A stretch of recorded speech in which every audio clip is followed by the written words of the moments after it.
Good morning. Uh,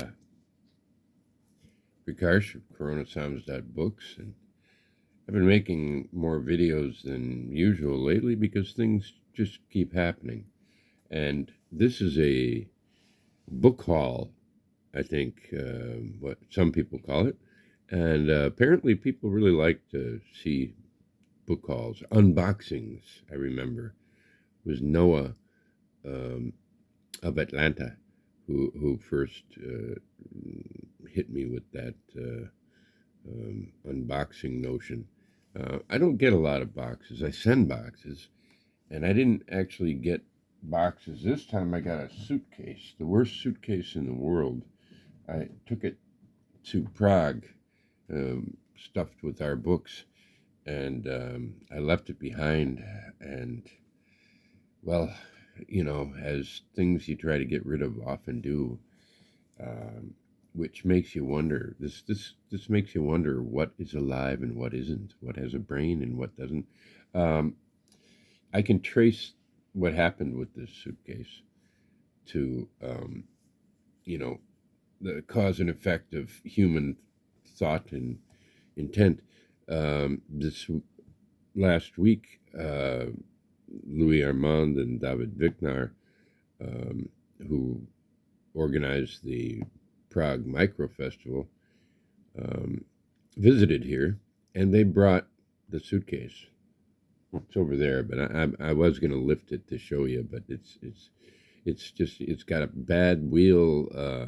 It's a pain in the ass to zip. It is a hard suitcase, hard plastic. It's kind of, I mean, it's ugly, but that really doesn't matter. You can easily spot it at the airport. But if you're not, they weren't in the airport. They drove. I took a bus, and so you just put it under the bus, and nobody's going to steal that suitcase. They might, even have a hard time drilling into it. Hard plastic, and you'd smell it if somebody was drilling, so you'd catch them. But it's been brought back, and the thing to do, the revenge, of course, would be to take it back to Prague this year, and at the 17th micro festival. But I'm not yet sure that that's the right. I mean, I'd have to tolerate its presence that long, and I don't think I can do that. Well, but the thing is, they run several presses. The main press, if I can call it that, is Equis Press, and they brought a bunch of books for me. Double purpose, duo purpose. For instance, I showed this in a recent video, last night's video or the night before, Plague Theater by Ansgar Allen. I had just reviewed to some degree his book Black Vellum.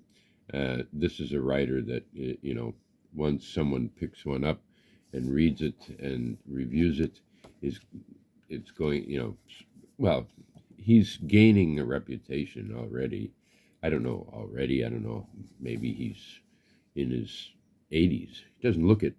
Looks good for an 80-year-old man. Ansgar Allen looks good. Could be in his 30s is what I would guess normally. And so they printed this one, but I had already ordered this one. But they brought, this is the first showing of the books that they brought. I'm just explaining the duo purpose. Okay, here was the original Equis Press. See can you see the horse head? Yes, you can. The logo. They brought me 2 copies of Plague Theater. The idea is 1 copy is for me, and 1 copy is for someone who I think might really like it, which would mean I don't think, I'm not sure this wasn't explicit, but I think the idea is to give a copy to someone who might review it. Yeah, that's how I'm going to interpret it. I mean, I would also like if I knew of somebody right now who was just drooling over the book, I wouldn't send it. I'd make sure they had something to catch the drool. But if somebody really wants Ansgar Allen, I'm going to say, oh, okay, I've got an extra one here. Slip it into an order for Corona Samizdat books or something. So there are going to be a lot of duo books in this unveiling of recently acquired books. The first one I want to show, though, is Glass House by Louis Armand, because somebody, I've halted my Armand spree in order to get to other books because the two, well, there's actually three main books. I want to read his Australia novel.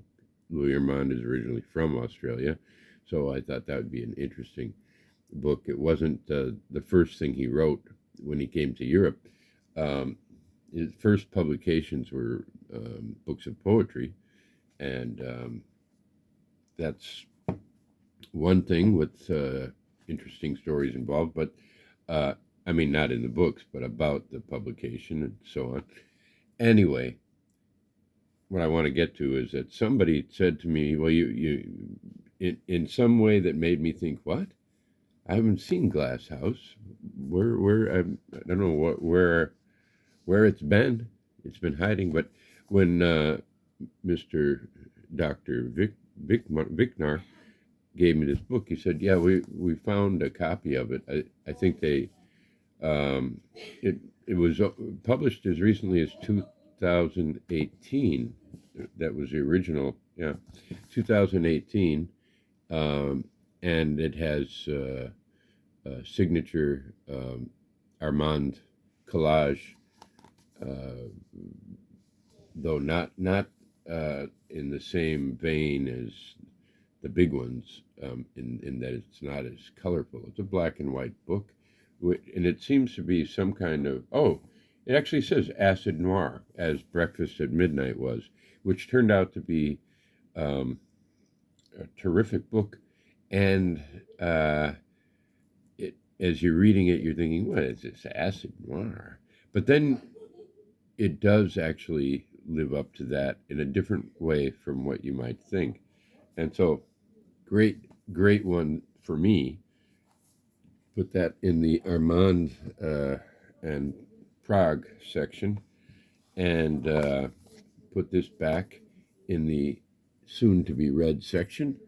And then now I've got 2 copies of Plague Theater, and if you're interested, there we might be able to work out a way. I would not charge you for the books. I might ask for a little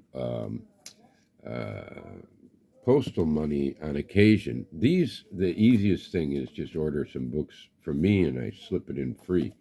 So that's the first one. And the one that's the most talking I'll do about anything in particular, because I don't know much about the rest. Highly spoken of by Dr. Vicnar is this guy, Richard. I can't remember if he said Makin or Makin, but he thought that this would be very interesting to me, and I can't remember what words he used, but then again, whatever he said would likely be ambiguous as I receive it. An impartial narrative of late melancholy occurrences is the title of the first chapter, and the book is called Concussion Protocols, and I've had enough concussions that I might have to read this one quick, but or soon. It starts with, I was wrong. I belie, usher in a refusal. I conceal intention. I accept. Is there, hereabouts? I'll show you a level-headed approach, an expedient stratagem. I'm any one of several species named. Now that's an interesting opening, I love the cover. I'm not sure I was right when I said that it was a rat meeting something else, but it looks like two skulls of sorts meeting. So there's another one, and there are a lot more. So uh, here's a guy, Johnny. This is Johnny Pulp, maybe a pseudonym. Um, this is called Triple Penetration, a Johnny Pulp 3-in-1. So this guy Johnny Pulp went on a spree of weekend novel writing and wrote a bunch of novels that are just plain um, wild and let's just say um, un uh, un well, I don't know. I haven't read them yet. Why am I trying to tell you about it? Johnny Pulp is the Shakespeare of Skid Row, an author so rancid and downright disreputable that the average purveyor of pornography is ashamed to admit to reading him. I love every sick word. That's by Stewart Home. I can't remember if I should know who Stewart Home is, but I've got 2 copies, and anyone interested in reviewing them, uh, we should find a way to get one to you. Um, here's a Johnny Pope, Palomares Bomb Girls. This one is going to be very interesting. It's adjacent to or involves a nuclear bomb scare, and that actually happened off the coast of Portugal, I believe. And now we got, again, Richard Makin. Um, this is part of a trilogy. It might be the first, as the first one he showed me was the third, but it's not right there. Anyway, there are 2 of these. Richard Makin work, a polyphonic mesh of language, it's said. They were very high on this guy, and there three of his books landed here, I believe. Um, this is the one that I first started reading. This just recently, so I'm only on page 60 something. Mental Shrapnel, Philip O'Neill, a book that travels between Prague and Sarajevo during the war. Not Prague during the war. Prague is later, but maybe during the war also. But that's basically it. It deals with man's fugue states, probably caused by something that happened in the war. So far, it's been fascinating and very well written. So, Philip O'Neill, first one I'm going to be reading and am reading. This one, I already gave away the extra copy to Sasha because the cover is, it says cover art Karel Zeman. Karel Zeman is a Prague collage artist. There's a museum of his that we didn't visit when we were there because we didn't see it till we had passed it. We were standing on the Charles Bridge, and there's a great sign using his collage.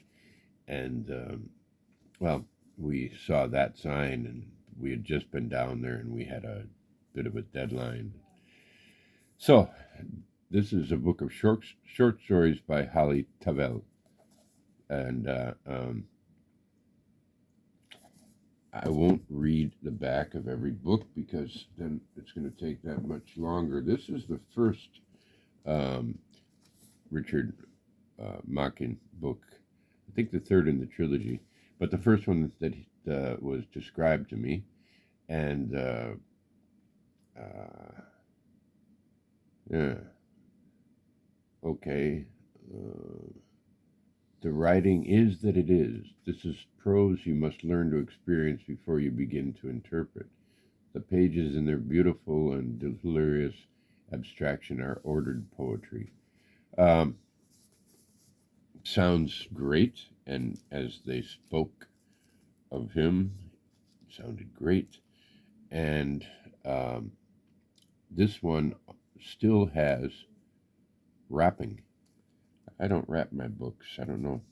Maybe they have a machine that does it. I don't know. Maybe who knows? Who knows? They do things different up there in Prague.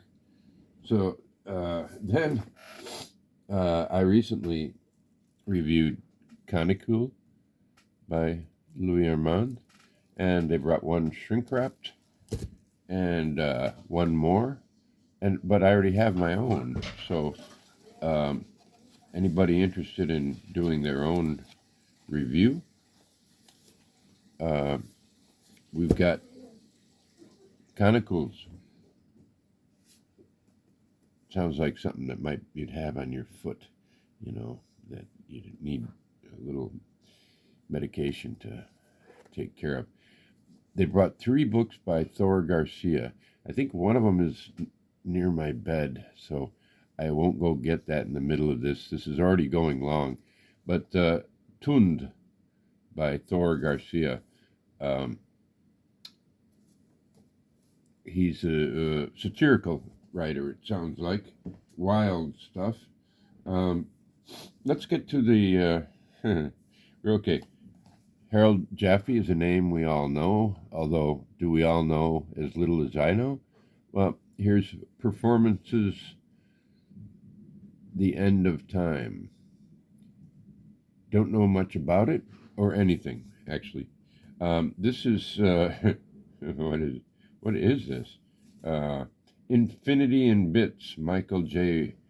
Rowland. I don't remember what was said about this, but let's see. I think there's a lot of, it's a mixed media book, and just, one of those things that you're going to get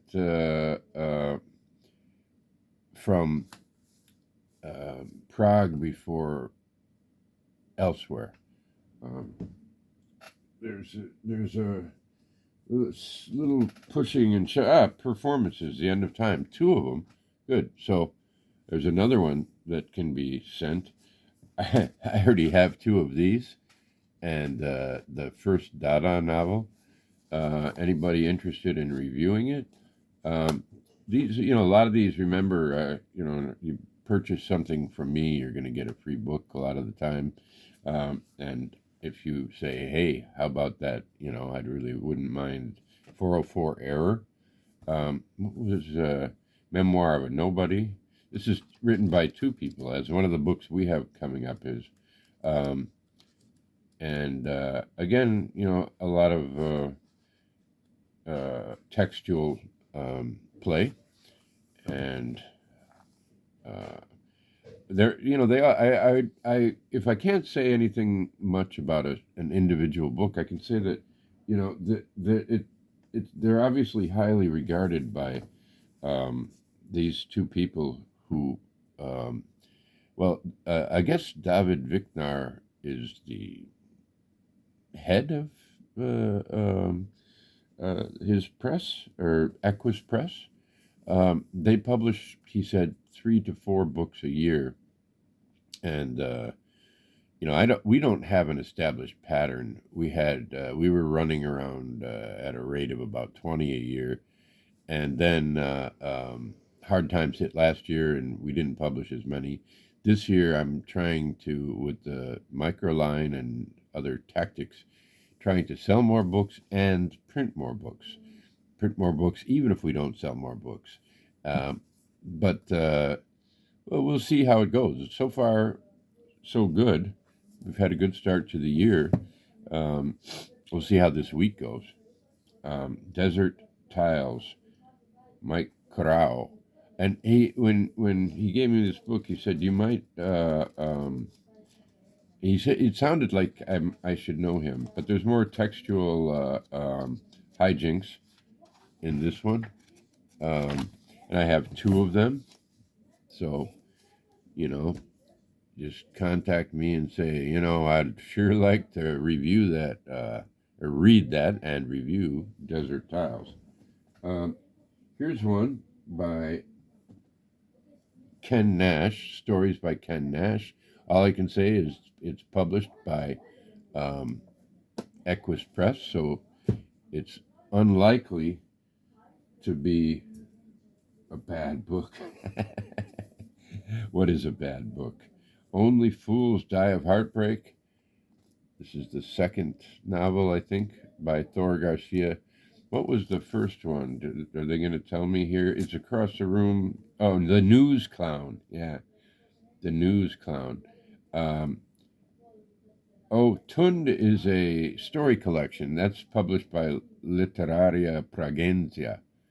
That's one of the three presses. I think Alienist is the press that Louis Armand uh, has or operates. Literaria Pragenzia is um, more of David Vicnar's. I think it publishes some of the highfalutin stuff that they publish. Um, they favor colorful, uh, satiric type, suggestive. Look at the women often wear lipstick, but this one just I don't know if it's the lip. Yeah, I guess three of them have lipstick, and are the lips big, and are they, you know, artificially big, or is you know the lipstick poorly applied? You got to read the book to find these things out.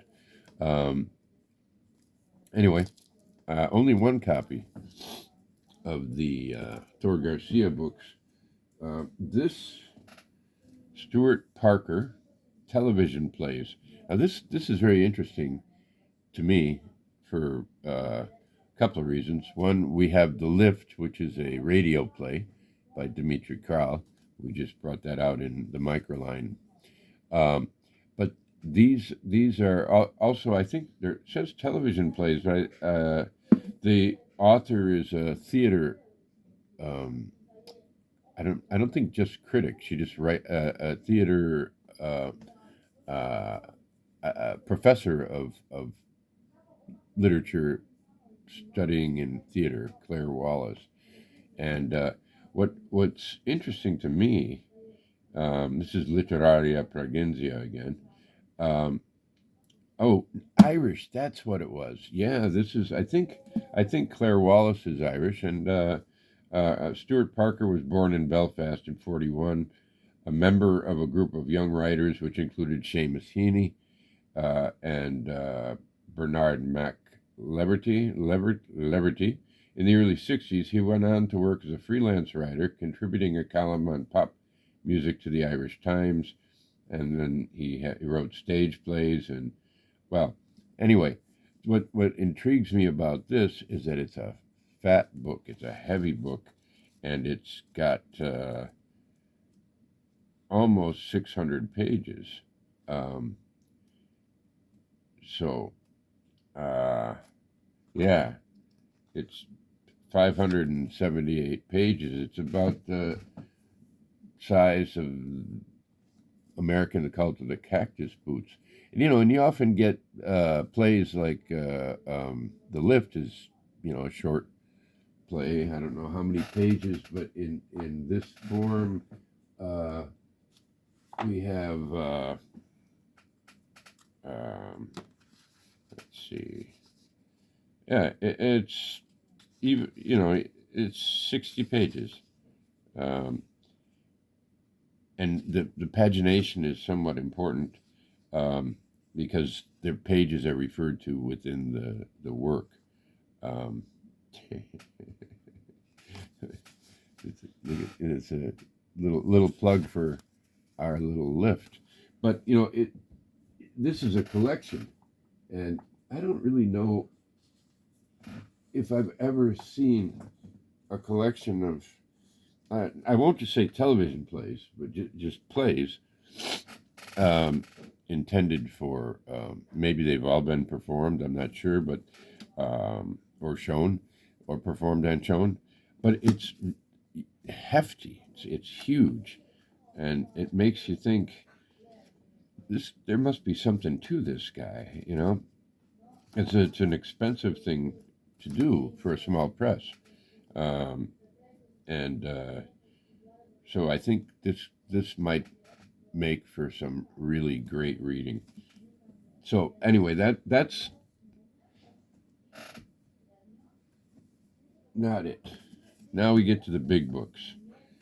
This, as if you've seen my Louis Armand interview, you'll see that he was very kind to me when I called this. I was trying to think of one of their books, and I said, Block?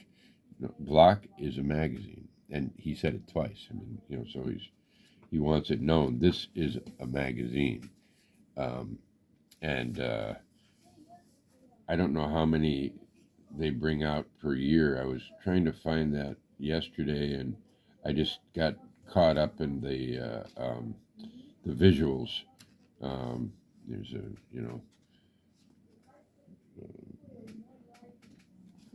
when Louis Armand starts throwing in collages in a book, you kind of go through two periods. One, you start reading and looking and reading and looking. Then you just start looking at all the stuff, and then eventually you read it. And anyway, there's a lot of. I'll be going through this, and I'll probably do a rare review on a non-book. This is a magazine, and vlak means train, by the way, in Czech and in Slovene. Now, these are the really important ones, in a sense, no more important than others in the normal sense, but this is a copy of the combinations. It's people get interested in Louis Armand, and they hear about the combinations, and like Arno Schmidt, they think when they get to Arno Schmidt, they think, oh God, I gotta have Bottom's Dream. I mean, that's the one. It's like that with combinations, and in both cases, the size is a factor. And I think Arno Schmidt is more expensive, but nonetheless, the point is, you get interested in Louis Armand, and you begin to think, no matter what you read, you think, but I gotta read the big combo. I gotta get that, and then but it's a very expensive book. It's very heavy. I think I will weigh it right here in front of you. I did, by the way, for the those of you who wonder about their visit here, when they came for curry, I did give them a little lecture on making a book not too big and heavy, but too tall. Look at that. It's too tall, and you gotta just cut the top off. Well, as it turns out, this book, the printer made a mistake, and so there's a bit of a gutter, which is good, but they were barely able to fit. That it had to be cut one way or the other, but no words were cut in a perfect version of the combinations. You would have more space, but especially top and bottom. But it's all here. It's all here. but it's an expensive book because it costs a lot to send, and that's what I wanted to get to right now. How much is it going to cost to send? Because anybody who wants to review this book, and you better do it, I'll send you a copy. And but I might, let's see how much it is. It's nearly 1.6. It's 1.58 something. It's still moving. It's the machine is still saying, wait a minute, this is kind of heavy, and it's got a. Okay, it's 1.573. So that would fit into our between 1 and 2 kilogram postings. That would be 26 euros. I'm not going to sell the book, but we all run on thin margins, so I would really like to send it to someone who pays for the post and is going to read it and discuss it, or review it or something. So anyway, that's what I've got here. And of course you're thinking, well, what about Vampire with the bonus glitch head? Yeah, I showed that on the latest video, but now you get this one, Vampire bonus glitch head. Well, this was, oh Lord, a woman with a penis. I thought that was illegal now. That's just in the United States, I guess. Another shark. I think I've seen The Dark Fever Dream Returns from the Past to Torment. Yeah, there's really this bonus glitch head, huh? Okay, look at this creature. Fish are always great. Fish, my advice to young collage artists: fish, lots of fish bones. You may not have realized it, but you've seen many fish in this video. They just show up, no matter, I don't know, I don't think, I could have asked Dr. Armand. I think he might actually be a doctor. He teaches, but I would have asked him if I'd have thought of it. Do you think about fish at all? Carl Zemun, I think, uses a lot of fish, and this is Vampire, so there are a lot of vampires, but there are some really freaky other things in here, and this is one of my favorite photos. Who doesn't love a woman with a gun fighting for liberty? Anyway, that's the last one. I have my own copy, and so I don't need this, but I do need it to go to someone who will help me with the post, and someone who will read it. And if you do, for instance, if you do a podcast with another person, and you've been looking for someone to read the combinations with, like if you're someone like a Life on Books contributor or partner, and you have that book, you might think, maybe this is a time for me to read it. I get Tony to read it if his name is Tony, and if your name is Andrew, you might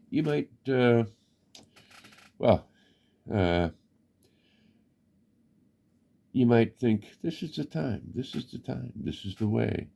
Yeah, your old pal Rick is here. Okay, thank you for your enjoyment and patience. And they also gave me a bunch of these as a joke. This is I think this is I don't know what it was. Yeah. This is a magazine. Okay. a bunch of essays about various topical topics and atypical topical tropical topicals, and but there was it was supposed to be like this size, and a mistake was made, so it was this size, and these are uh, not to not to give myself a plug again, but here's my microline, and look, it's even smaller, or is it? Yeah, no, ours is actually it's smaller. Yeah, so they they brought a bunch of these. Um, I may just throw them in. It's called Speculative Ecologies, Plotting Through the Mesh. And, so there's another one. I was going to skip this. I don't know why, but maybe because there are 10 of them or so. I think there started out with, to be 10, and now there are 9, and then there were none. See you later. Thanks.